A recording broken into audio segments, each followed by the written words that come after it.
Good evening. It's July 5th, 2013.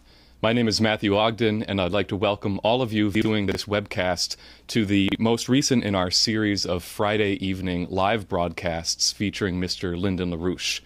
Tonight, I am joined in the studio by Leandra Bernstein and Dennis Mason, who will be posing questions for Mr. LaRouche to respond to. This is the regular format in which we engage in these Friday night broadcasts. However, tonight, Mr. LaRouche has requested that we begin with a very significant question that has come in from institutional circles inside Washington, D.C. So to pose this first question on the breaking situation currently in Egypt, I'd like to ask Dennis Mason to come to the podium. Okay. What I'd like to do before posing the question directly is give a little bit of background. If people remember that the original protests in Egypt in 2011 were sparked largely by economic conditions. The questions of food, the availability of wheat, and also a lot of unemployment amongst the youth. Now, this was actually referred to in some of the statements that have been coming out since the fall of the Morsi government in Egypt. The gentleman who has taken over the head of the High Constitutional Court in Egypt referenced the glorious 2011 revolution and said that he reiterated in his statement that genuine free presidential and parliamentary elections that reflect the true will of the people are the only gateway to a free, democratic, and just future. And then shortly after, the National Salvation Front issued a statement where they said, we would like to confirm that what Egypt is witnessing is not a military coup by any standards. It was a necessary decision that the armed forces leadership took to protect democracy, maintain the country's unity and integrity, restore stability, and get back on track toward achieving the goals of the January 25th revolution. We believe that the joint decisions reached in the meeting yesterday between the armed forces and several national forces and witnessed by respected spiritual figures such as the Grand Imam of Al-Azhar and the Coptic Pope. Those decisions further confirm that the armed forces have no intention to intervene in politics. Now, along with this, there has also been communication between the head of the Egyptian Armed Services and our chairman of the Joint Chiefs of Staff, General Martin Dempsey. And in an interview on that, Dempsey had the following to say. He said that they're trying to help them find their way in a new system. He said the armed forces ran the country for several decades, and they were transitioning themselves into their role in a democracy. Now, I'm not in the know about exactly what they're going to do. My conversations with them have been principally about, I wanted to get their assurance that they would protect our U.S. citizens, and they will. I wanted to encourage them to protect all the Egyptian people and not take sides on any particular issue, and they will. And to ensure that they are part of a resolution in this, but in their proper role as a military, which is to ensure stability, but not to try to influence the outcome. Now, as far as the protests themselves, it's quite significant that Barack Obama was actually a subject of a lot of the signage and banners. During the protest, you had certain signs. One read, Obama supports terrorism. Another, wake up America. Obama backs up the fascist regime in Egypt. Another one said, Obama, your bitch is our dictator. So the sites were leveled directly at Obama in terms of the ferment in the Egyptian people. So these are some of the context also in the background. Because it's not a simple situation in Egypt. You also had the United Nations, a panel of experts put out a report showing that you have a lot of guns that were running from Libya into Egypt. And then also on the 26th of June, there was an intelligence document released by Libyan intelligence pointing out that the Muslim Brotherhood, including President Morsi, may have been involved in the 9/11 attacks at Benghazi in September of 2012. So With this as a background, I'm going to go ahead and read directly the question from the institutional contact. They say, Mr. LaRouche, we would like your comment and assessment on the events that have taken place this week in Egypt. While critics of the action taken by the Egyptian military have branded it as a military coup, it cannot be denied that an estimated 10 million Egyptians turned out for peaceful protests on June 30th, demanding the ouster of the Morsi government. It would appear that the failure of the Muslim Brotherhood-led Morsi government to deal with desperate economic conditions, as well as their stubborn refusal to create a larger governing coalition with opposition forces, led to the events of this week. Please give us your assessment of these developments and their implications.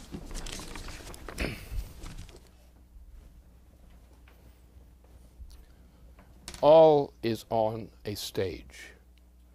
These are not actions which are motivated by the immediate interaction of forces in Egypt. This is a global operation with global partisans orchestrating Egypt as a stage on which the performance is presented. But this is not the cause or origin of what's going on in Egypt. And you see, obviously, in the past couple of days, we've seen orchestration which can only be attributed to further outside manipulations. And we can assume that of course, Obama is very much involved in trying to manipulate the people on the stage as actors as such. And there are other forces that are doing the same kind of thing. So you cannot simply say, this is the problem, by looking at this in a naked sense.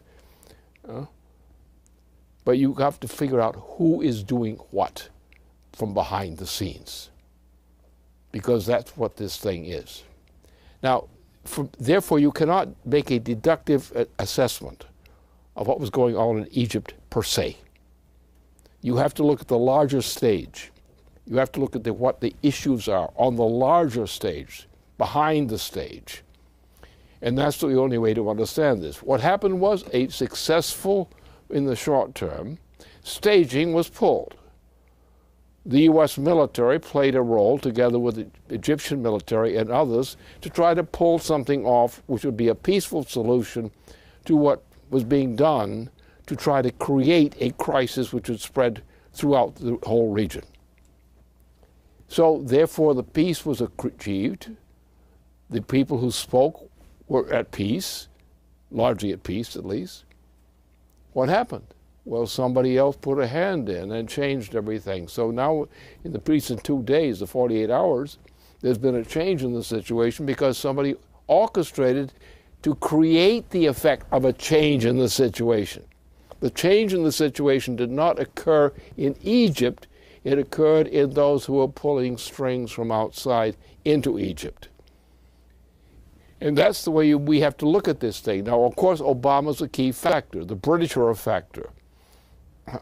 Saudi Arabia is a major factor. You have other factors that are going on stage, independently of the stage itself.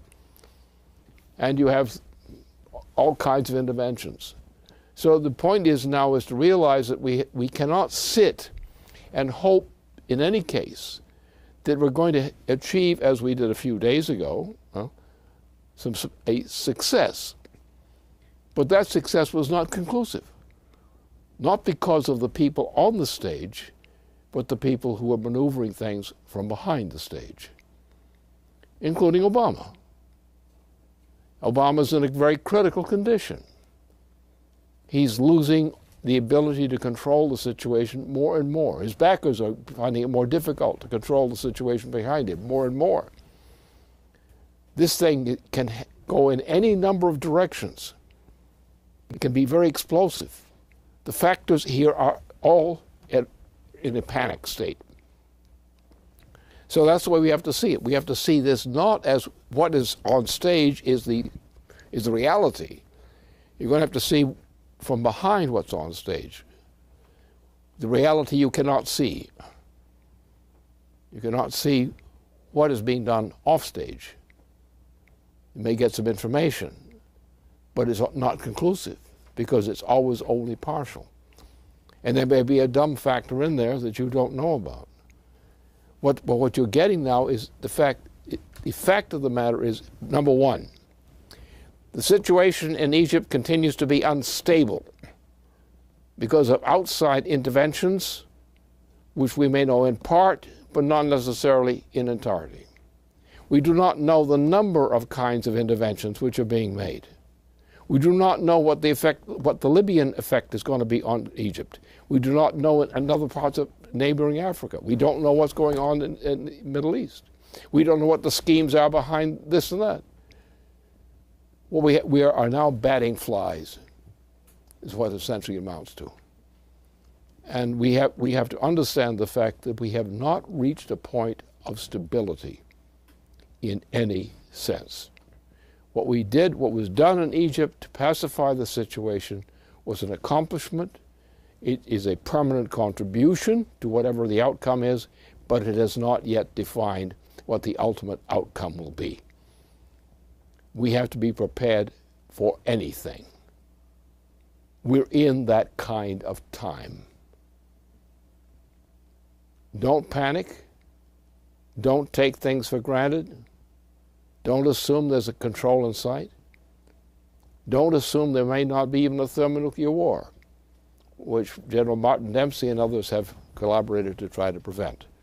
And the major stabilizing factor in this region has been the role of Martin Dempsey and others who have been focusing specifically on the fact that you have an unstable stage on which the action is occurring. And you have to have a factor of behind the stage, which is prepared to react to prevent a catastrophe from occurring from a new quarter and a new source. And that's where we are. If we had a president of the United States who is fit for anything, we could use the president of the United States very effectively to try to control the global situation of instability, which is all over the place. So we don't have that. We don't have that because we have a president who is useless, worse than useless. And that Martin Dempsey and company are people who've come in to take the place of what the President of the United States should have been committed to do, to say, we, the United States, have the leading responsibility on the planet to try to create stability when people are trying to create instability throughout the planet. And as long as Obama remains president, we're always going to have an absolute uncertainty of what might or might not happen on any given day in any part of the world. And that's the point. The fact is, if you're smart, your conclusion is get Obama out of office. The grounds for removing him from office are more than abundantly clear. If the United States is going to do anything good beyond what Dempsey and some other people have done, you're going to have to get Obama out of office first.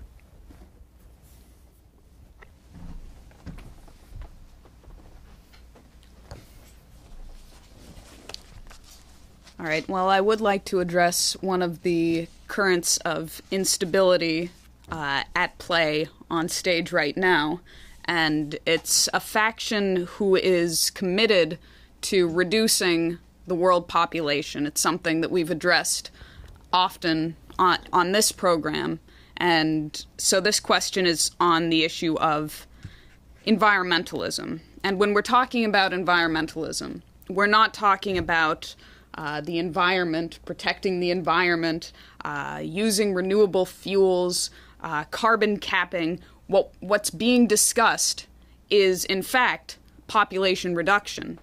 And what you put out as a challenge, or really marching orders, is to name the names and crush those who originated this policy of population reduction overall. We're out to destroy the green agenda, given what the alternative is. So I'd like to present you with a brief chronology of this faction this conspiracy, which is fully at play now.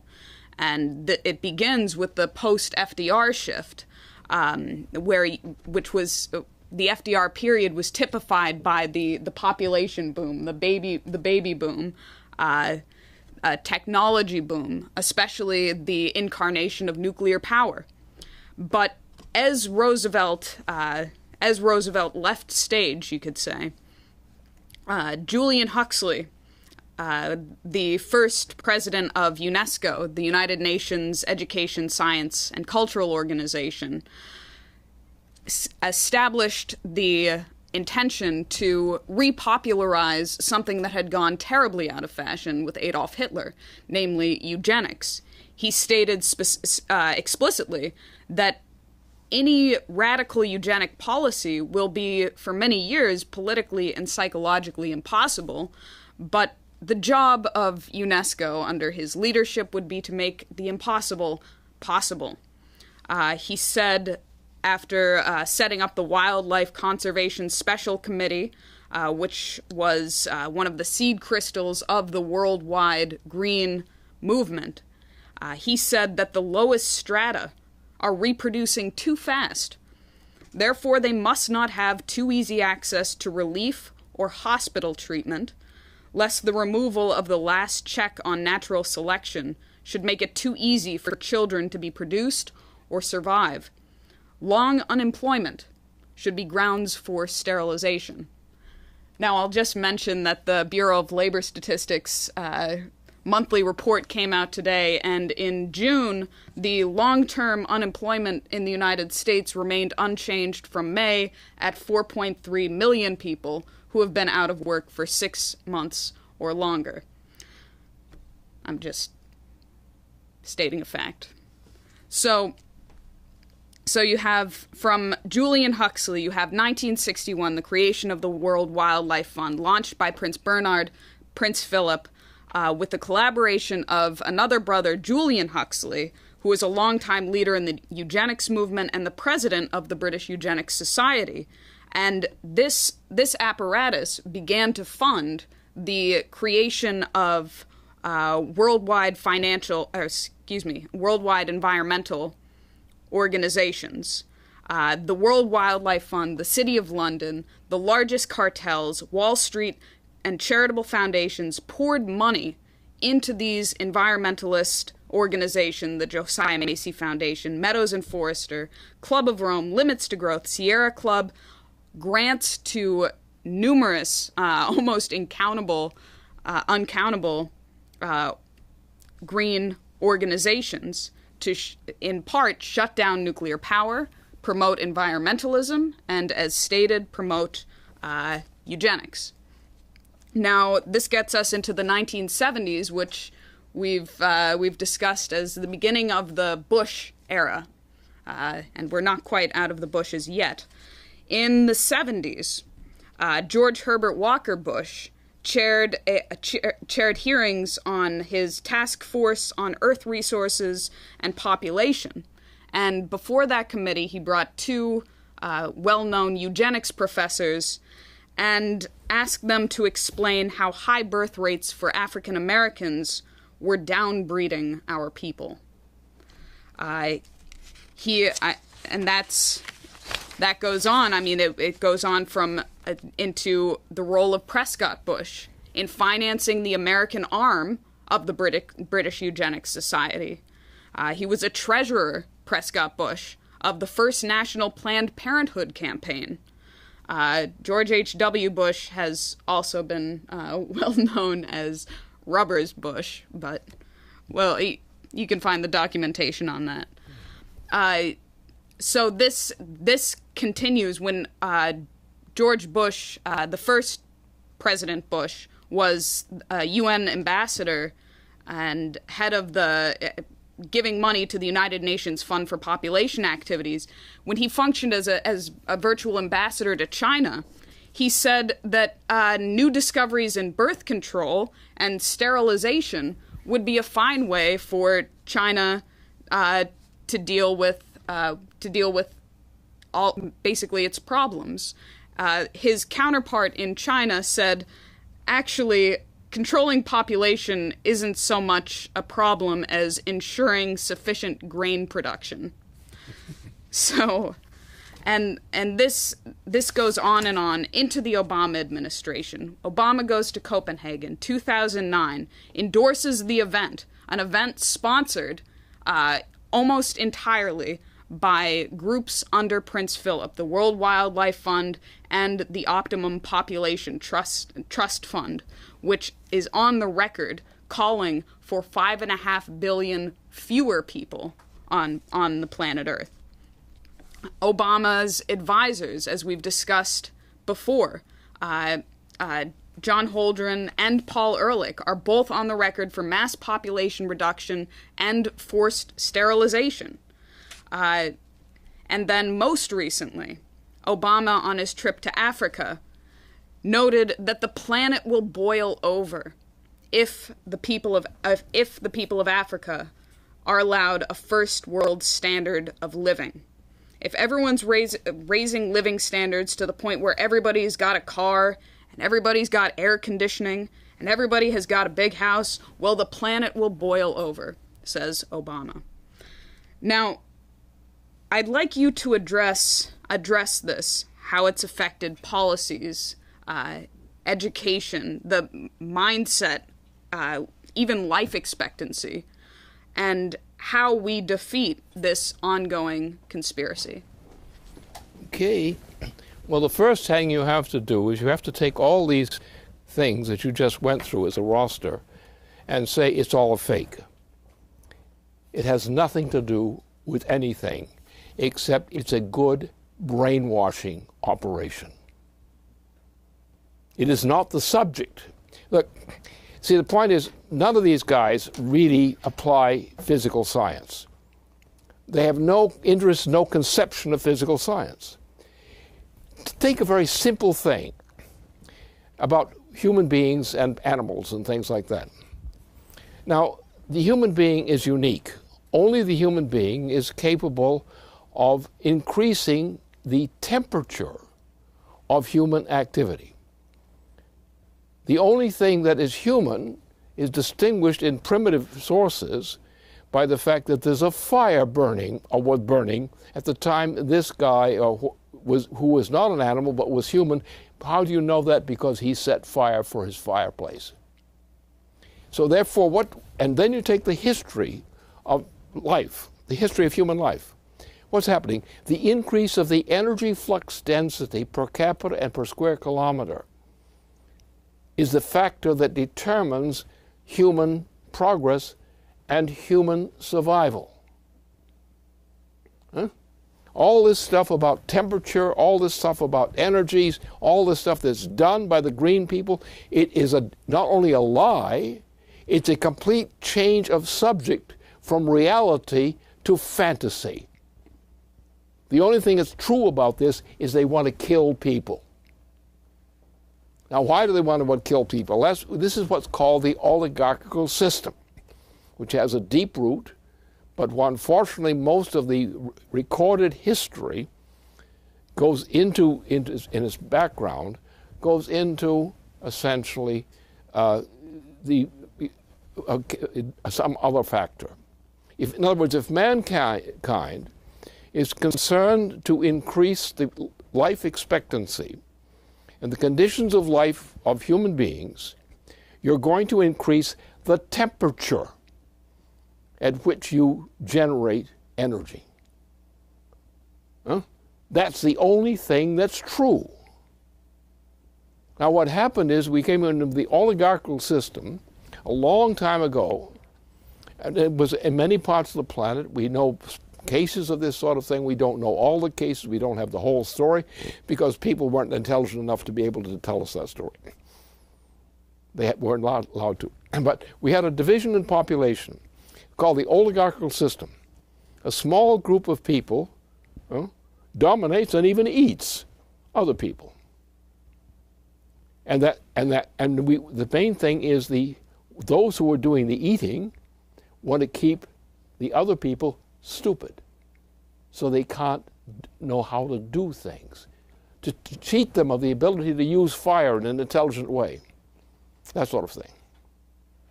Now that's what's going on here. The intention is not to solve a problem called overheating or something like that. The intention is to kill people. And to do more than kill people is to prevent them from knowing the kinds of skills which would secure them their survival. Why do anyone want to do a stupid thing like that? Because they don't want to be human beings. They wish to be monsters who keep a few human beings as captive for convenience and service of a small group. Because it's obvious to the oligarchical system that any time that mankind achieves an understanding of the implication of energy flux density, that mankind would easily overthrow all such oligarchical systems. So the point is that this is not a matter of a human interest. This is a matter of an inhuman history and interest. That's what the problem is. So the first thing you got to do, that this is a fraud. The whole thing is a fraud. It was always a fraud. And it's a characteristic of what we know on this planet is the oligarchical system. The British Queen is an example of the oligarchical system. The Roman Empire was the oligarchical system. You had it in Greece. You've had it throughout the world. In India, for example, you have a policy. We have a population in India which is very intelligent, very advanced, culturally and otherwise advanced. But you have very poor people. Why are very poor people? Because they're kept that way for so-called caste reasons. It's another part of the oligarchical system. This goes on throughout the world. Africa is destroyed how? By the application of the oligarchical system, the oligarchical principle. Many people in Africa are not only eaten, but they're killed, maintained in a terrible condition of life. So the problem here is, what is the principle of humanity?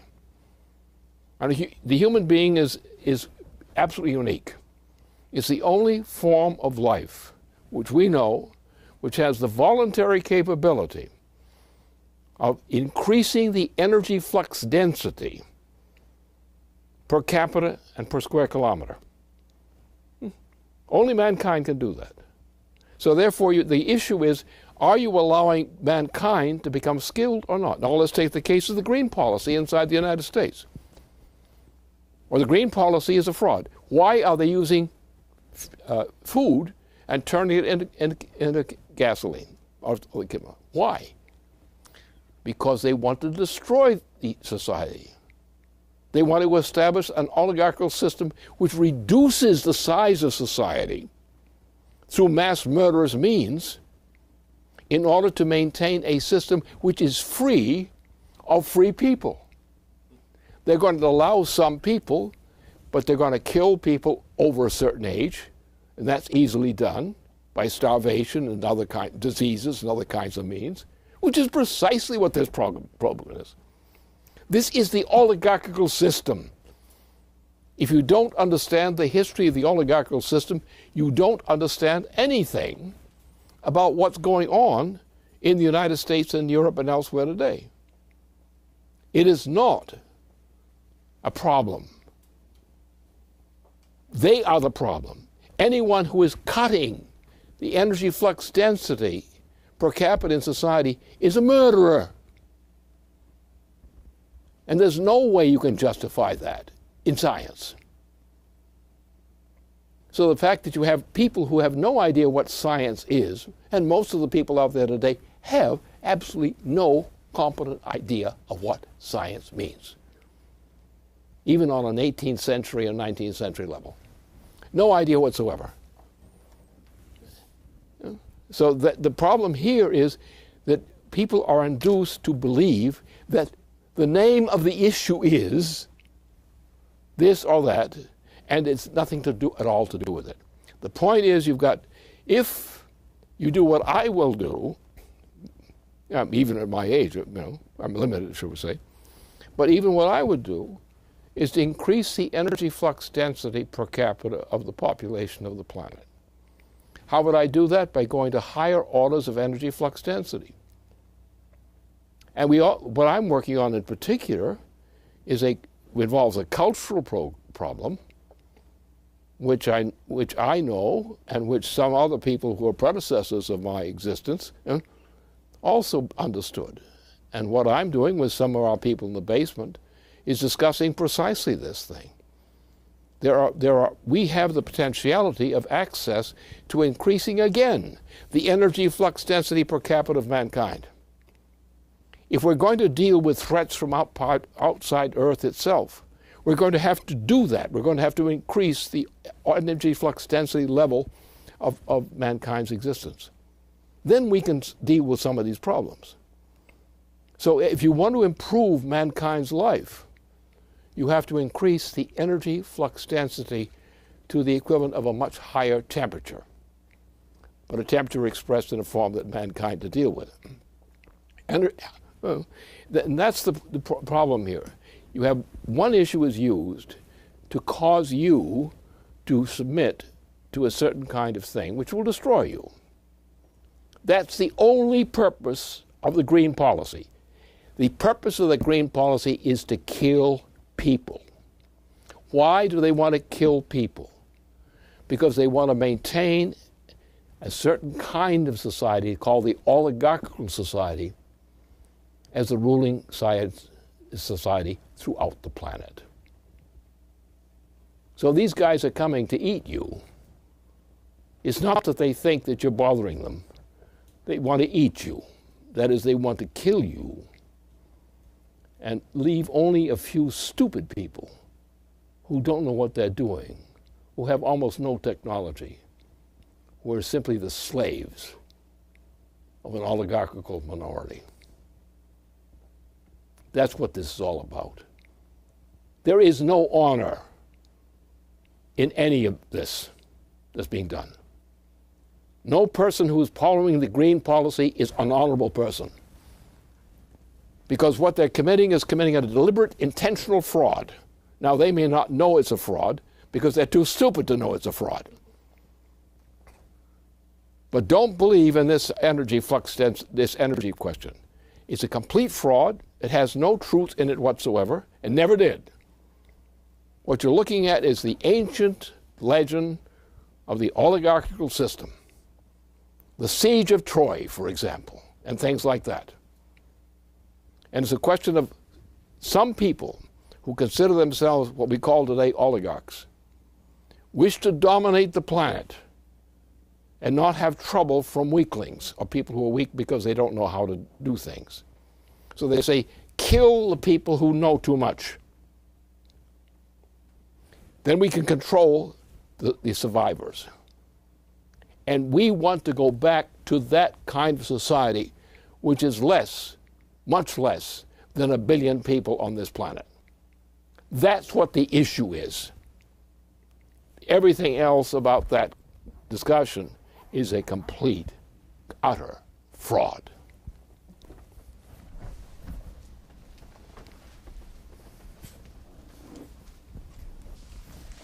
Okay, I'd like to ask you a follow-up to that question, and it comes from an assertion that one of your associates made, Michael Kirsch, in his video, The U.S. Legacy of Sovereign Credit, Part 1, said in his opening remarks that you must have a system of credit, of national credit, in order to have growth in the population and growth in terms of technology accessible, standard of living, and these sorts of issues. So if you do not have a system of credit, it means you will not have growth. And if you don't have an outlook which views the growth of your population in these terms as what it's aiming at, then you cannot have a system of credit somehow superimposed onto that outlook. So I'd like you to address that assertion and take this issue of population in terms of the issue of public credit? Okay. Well, first of all, everything, is actually, if you look at it the right way, it's much simpler than most people make it appear to be. That's a very important point here. First of all, on credit. Don't mystify credit. Now let's take the case of the American farmer operating under the policies of our founding discoverer. So what happens is you start with a process. You start with agriculture, growing food, essentially, right? Because the first thing mankind has to do is grow food, unless they want to eat their neighbor or something like that. So therefore, growing food, what happens? Now, you're a farmer, say in the 18th century. What do you do? Well, you grow food.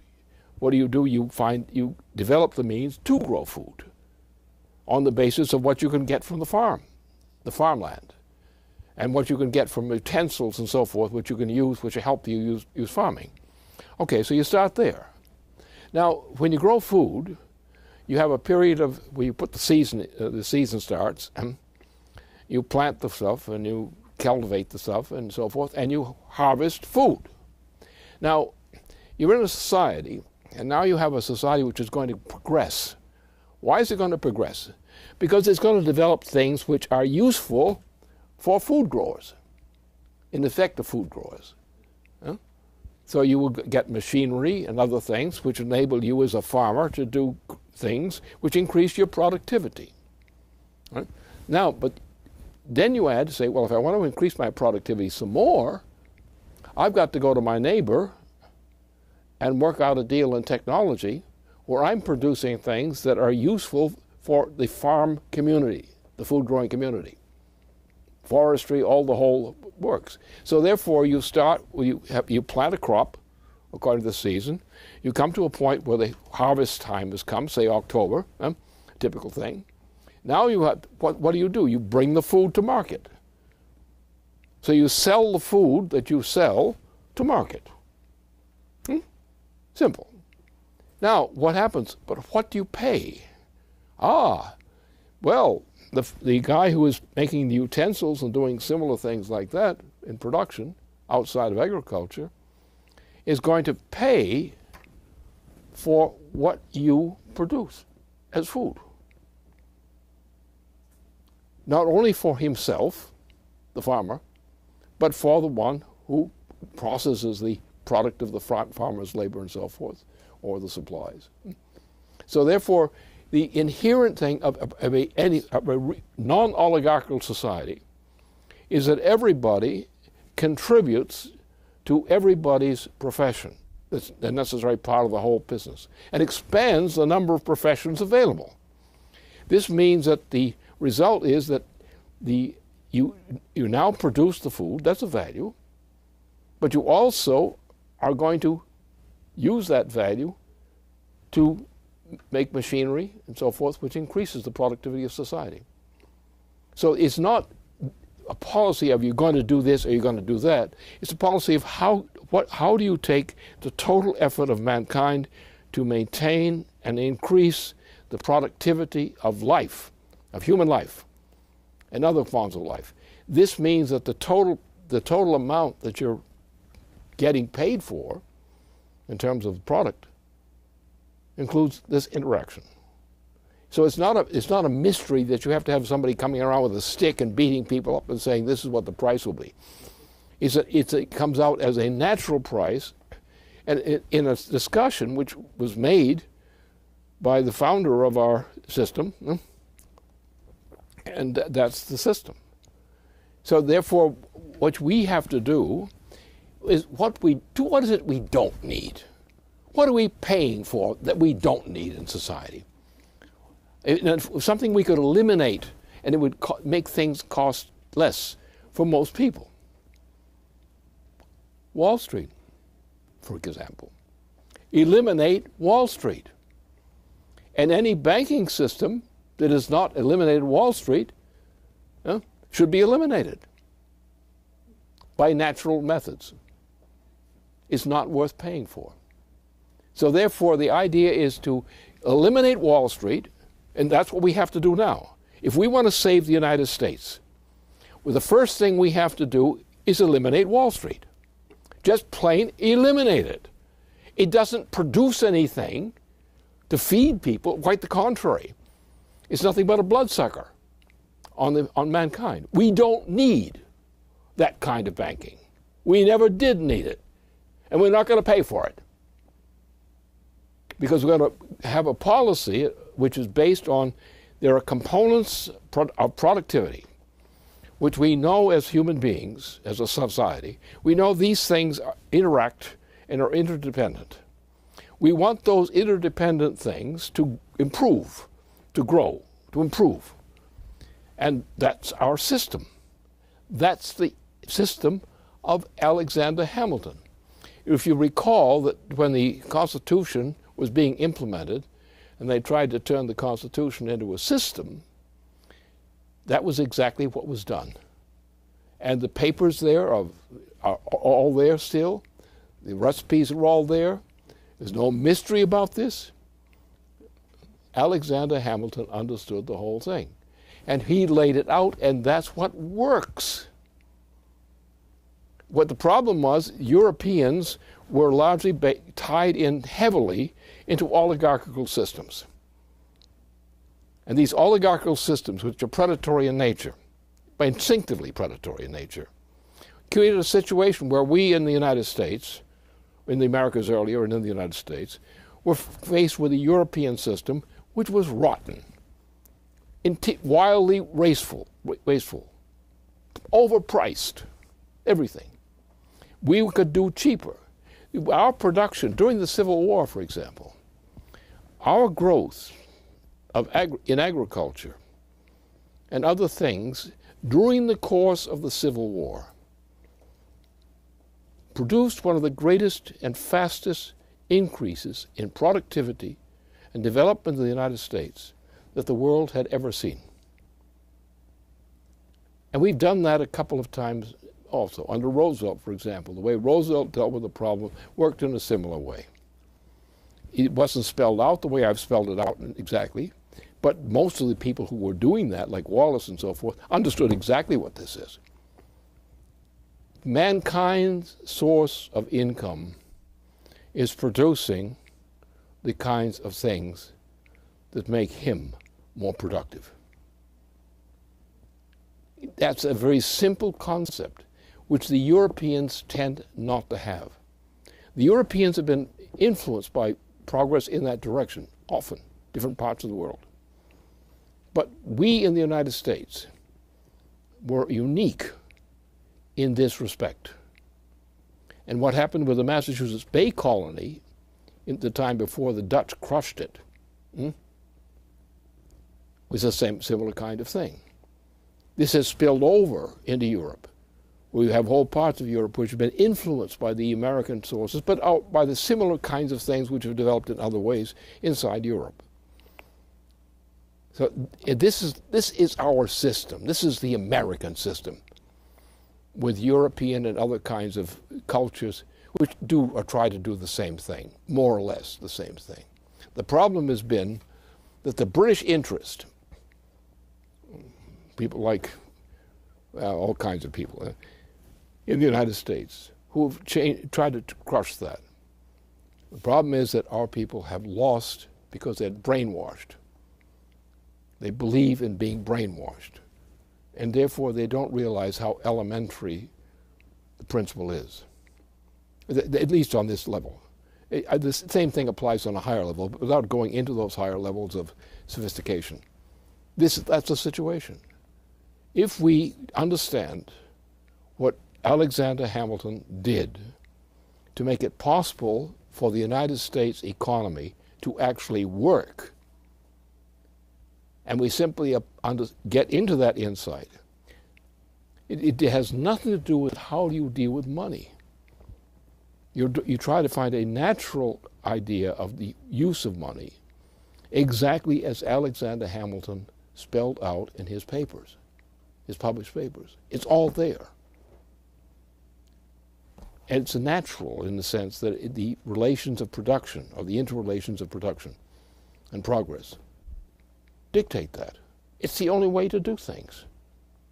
But the problem is we're dealing with a Europe which is dominated, since the Roman Empire in particular, by the British Empire or the Anglo-Dutch Empire. There's no really British Empire, there's an Anglo-Dutch Empire. The damn Dutch got moved in the 17th century and moved in to start to create this process under them. And that was what destroyed France in wars, destroyed other parts of Europe. So this imperial system, which is based on the Roman Empire and similar kinds of earlier formations, became the dominant force in Europe.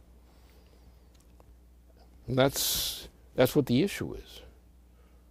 So there's nothing wrong with the economy, except most people don't know that it's really there.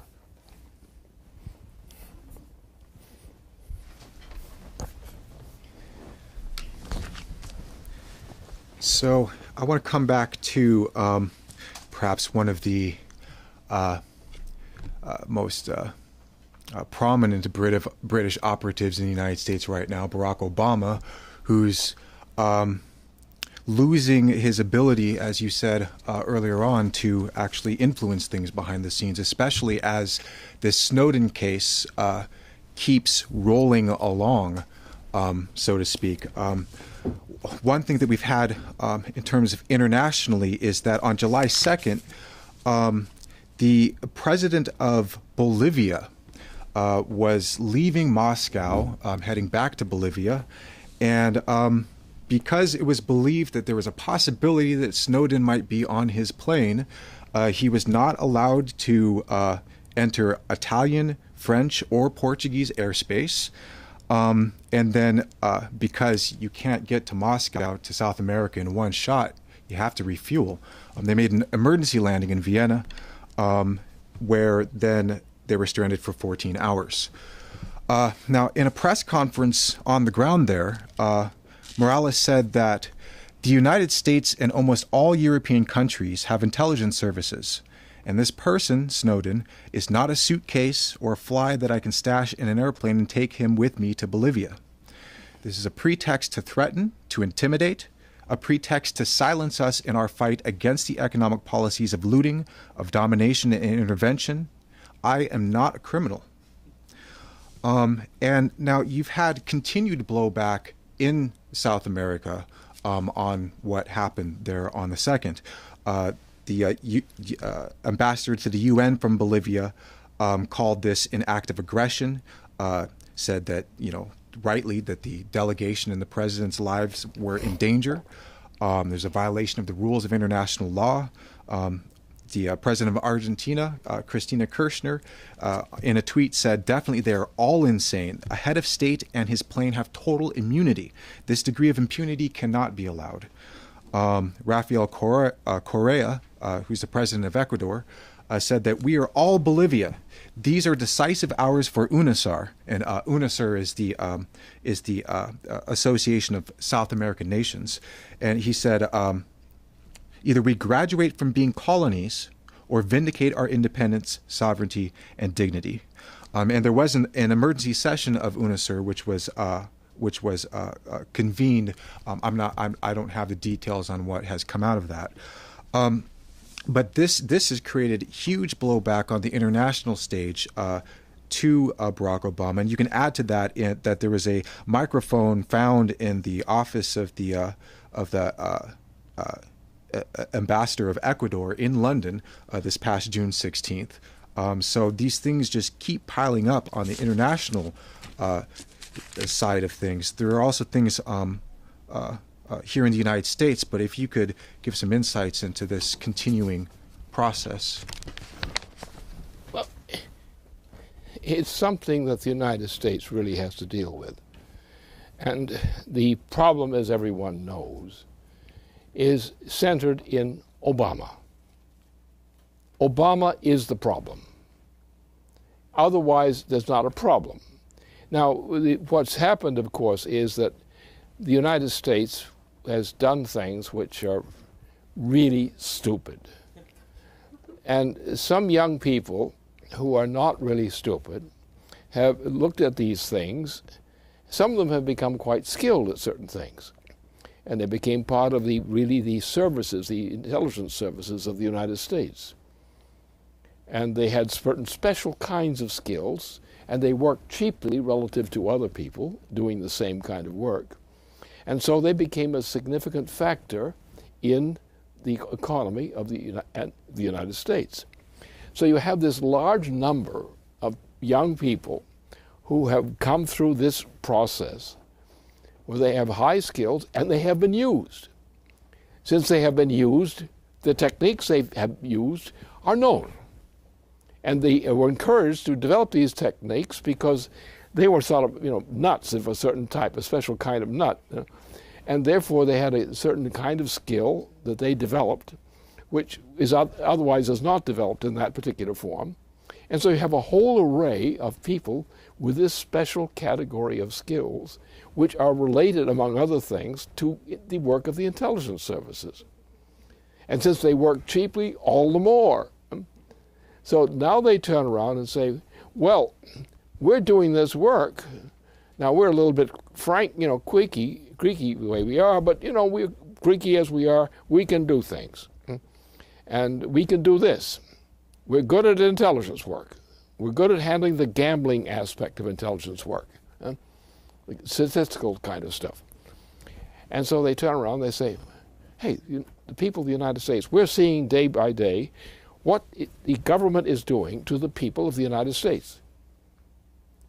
We're creating a system which we are guilty of collaborating in swindling the majority of the people of the United States.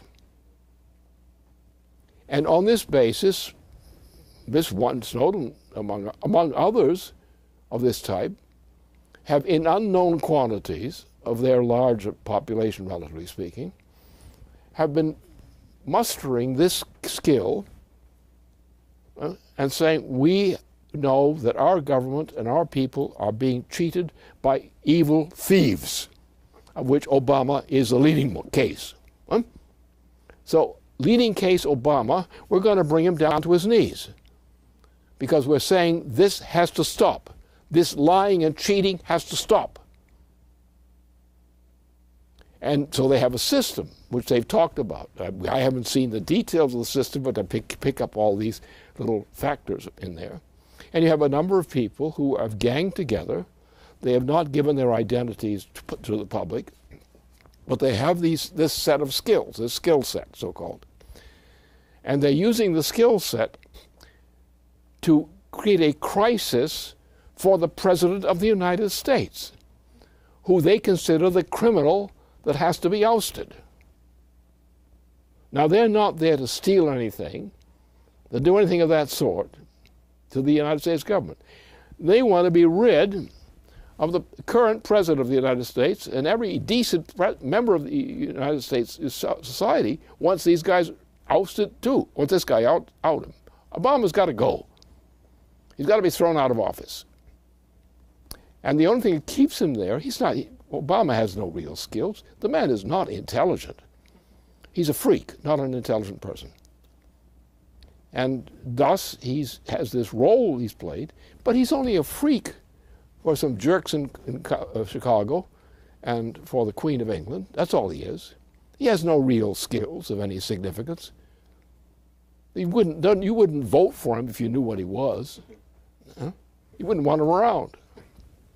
You would know he's a crook. He's a drug pusher.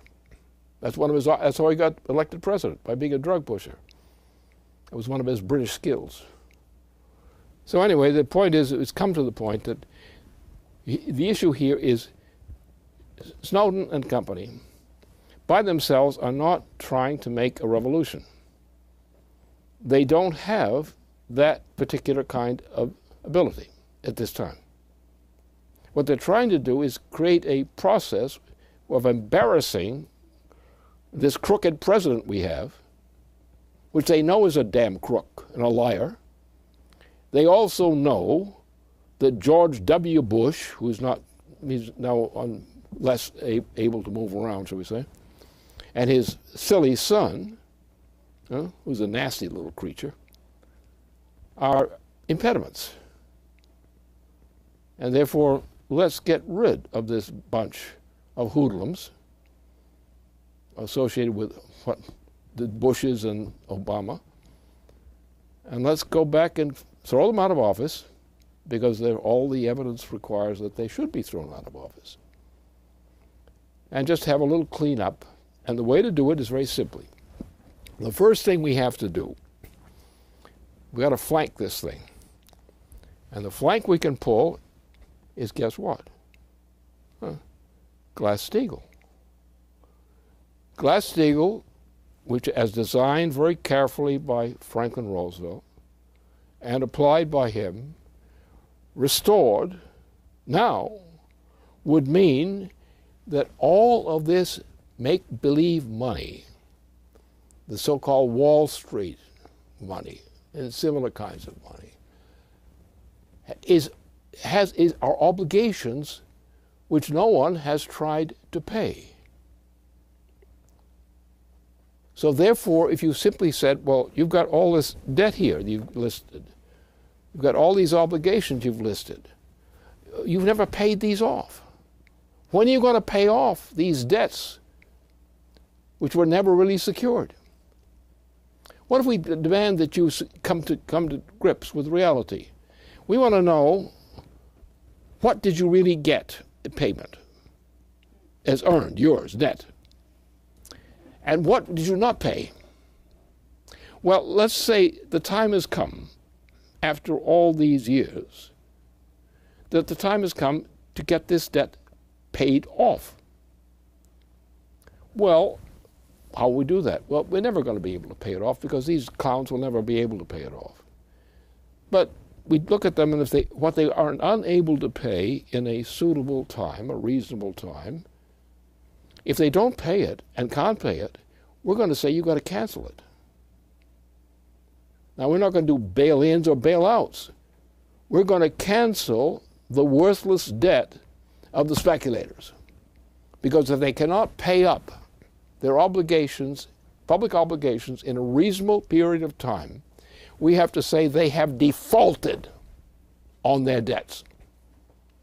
Now, if we put in Glass-Steagall, the immediate question of the election of Glass-Steagall is, what do we do about these, what should be considered long-term debts, unpayable debts? We demand that they become honest. If you're claiming that you owe something, which is merely a claim, and you have nothing to back it up, and time has passed, and you still haven't paid it off, we're going to cut your assets, because you have not performed. You're not allowed to run a racket here like that. This is your racket. You can't run that kind of racket. What are you going to pay? How much? When did you ever pay any of this stuff? Oh, you swap it back and forth, huh? Well, that's nothing. Well, we want to know the net result.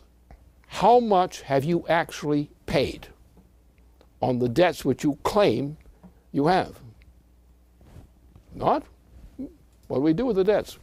Well, if they're over the limit, you cancel them. You just have to cancel them. You've got to keep the system clean. You can't have fake money running through the system.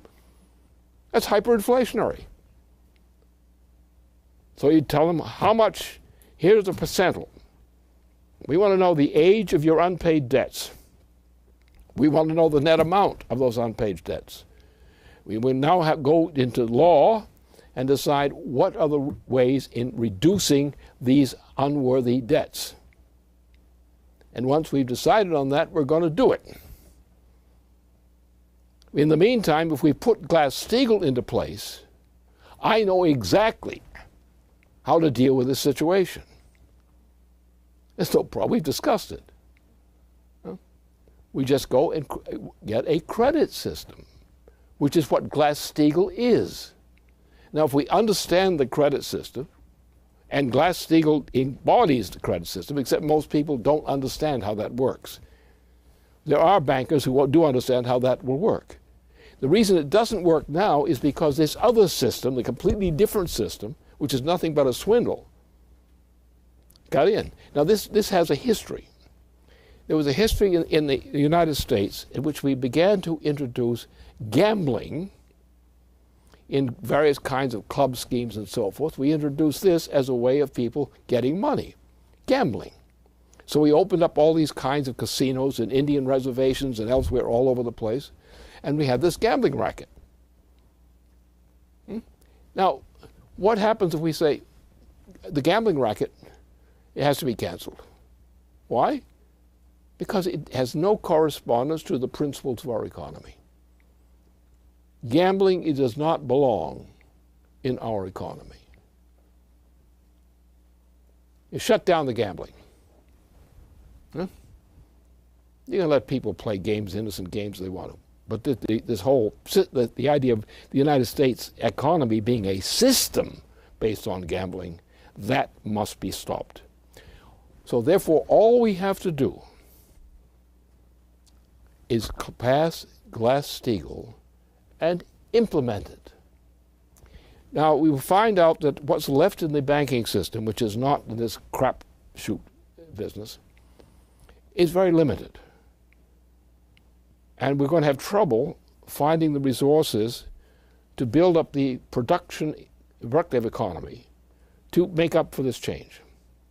So therefore, what we're going to have to do is we're going to have to add to the system something which we've done before, a credit system. In other words, the federal government must create a credit system for which it is responsible and authoritative, which means that we have the federal banking system, a banking system that functions on that basis. So in addition to what the banks have as reserves, which they are investable reserves, or credit in that form, we have to create a new source of credit. Now this can be done very simply by authorizing the federal government in the proper mode to create a reserve. Let's say $70 trillion, a reasonable amount, not this fantastic stuff that we're talking about overseas. Right? In that case, then we were going to take this credit which the federal government has managed and is allowed to authorize it by getting people who are experienced bankers, and real bankers, not this crap, in order to get investments. For example, we have in the western states, from the Mississippi west, we have the greatest catastrophe in food growing that the United States has known in all recent years. What are we going to do? We're going to fix the water system by engineering investments. We're going to do similar things in that direction. So we're going to create things that cause an increase in the productive potential per capita of the population. We're going to entrust reasonable institutions in banking, including a federal banking credit system, to use this credit so that we're balancing. We're not going to just go out and throw money all over the place without considering where it's going and how it's going to work. And we have to get this. So we have to take the western states, for example. We have to take a state like Tennessee, which is a wreckage state. We had a great system in Tennessee. It was wrecked, destroyed. Got to fix it. So we go to places where we can fix things by regrowing, and you have the labor force, the potential. Then you open up the machine tool design functions to match these projects. And that's, I mean, what I've said now is sort of enough to lay it out. That's it. So once we do Glass-Steagall, then the federal government, which is the only institution that the entire population could trust, and the federal government will now be responsible for managing the banking system, that is regulating it, keeping it from corruption and things of that sort, and also helping to provide credit which we put through that banking system based on federal backing. And that could be 70 billion or 100 billion or whatever in terms of amount to start. So whenever we find that we can invest federal credit in things which are actually productive, we'll do it. Just make sure people know what they're doing. And we have areas of the United States which are in destitution. The food supplies of the United States, particularly in terms of the Western Plains terrible. California, which used to be rich, is now destitute in terms of food production. So therefore, we have some very clear things laid on the table, and we're going to find that we have a problem with priorities. Not priorities that we are willing to back, but the fact that we can't handle all the needs now, which we know we're going to have to face up to. So we're going to have to figure out how to set priorities which will enable us to reenact the real principles of growth of the U.S. economy. And if we take that point of view and understand why we have to go to Glass-Steagall absolutely, with no variations. Glass-Steagall absolutely. Because once we put in Glass-Steagall and at the same time act to clean up this worthless mess of useless debts on a gambling system, we have now control of the economy, the U.S. economy. We haven't got control of much. But once we bring things into order, and once the people of the United States have begun to see that we're doing this, then we can rebuild this economy. It's going to be tough. There are going to be lots of failures, but we can do it. The alternative is if we don't do it, the United States as a nation will not survive.